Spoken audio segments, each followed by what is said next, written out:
Anak adalah anugerah yang tidak ternilai. Anak adalah amanah.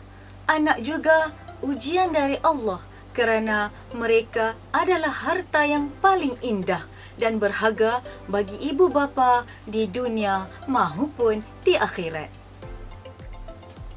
Assalamualaikum dan salam sejahtera. Hai murid-murid, apa khabar semua?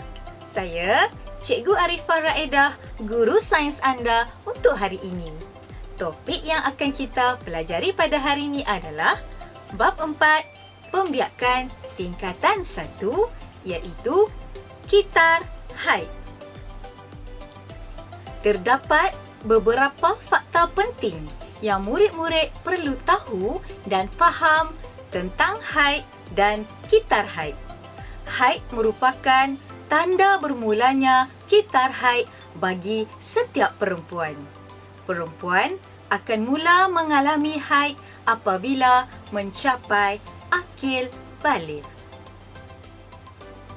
Haid ialah puluhan lapisan dinding uterus dan darah yang mengalir melalui faraj.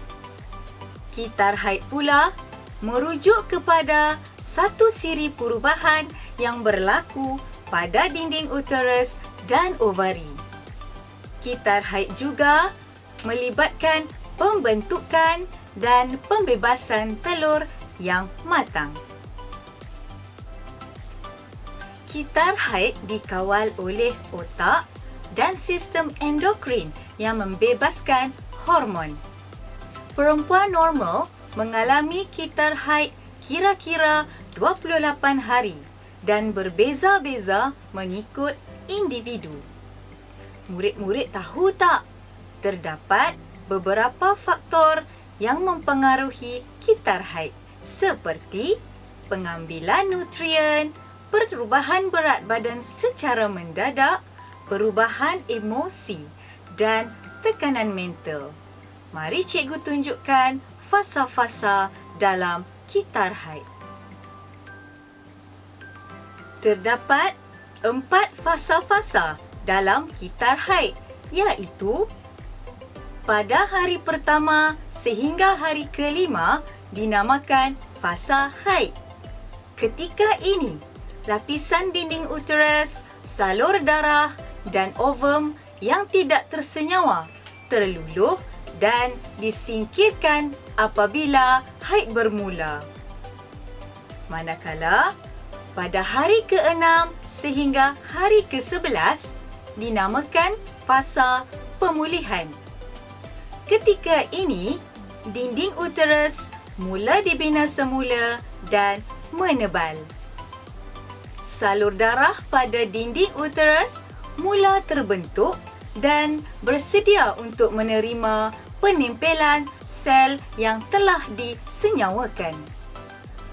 Pada hari ke-12 sehingga hari ke-17 dinamakan fasa subur.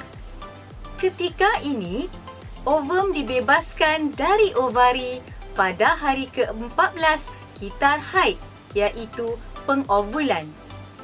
Dinding uterus dan salur darah terus berkembang.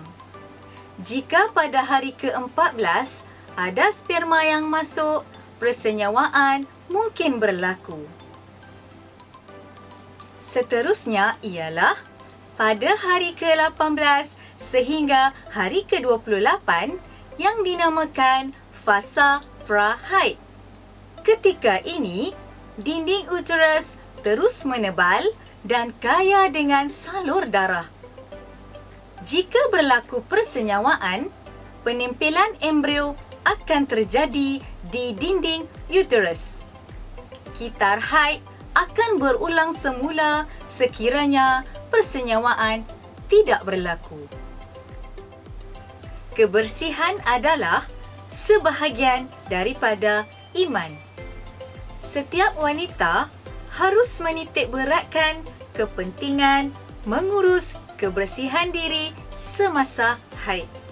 Kerana semasa haid, wanita perlu sentiasa menukar tuala wanita 3 hingga 4 kali sehari untuk menghindari jangkitan bakteria dan virus yang boleh menyebabkan jangkitan saluran air kencing. Di samping itu, wanita yang sedang haid digalakkan mandi dengan kerap untuk membersihkan tubuh badan. Apakah yang akan berlaku sekiranya seseorang perempuan itu mengalami masalah kitar haid yang tidak stabil? Kitar haid yang tidak stabil merujuk kepada seseorang wanita itu tidak mengalami haid pada setiap bulan.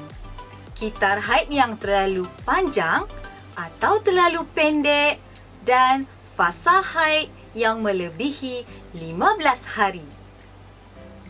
Masalah ini mungkin disebabkan oleh beberapa faktor seperti pertambahan berat badan, masalah hormon, gangguan emosi, senaman yang berlebihan dan juga boleh disebabkan oleh ketumbuhan di dalam rahim. Baiklah murid-murid, kita telah sampai ke penghujung rancangan. Sebelum tamat, cikgu ingin menguji murid-murid sekalian dengan beberapa soalan. Jom kita sama-sama jawab ya. Soalan yang cikgu sediakan berbentuk soalan formatif. Soalan yang pertama berbunyi begini.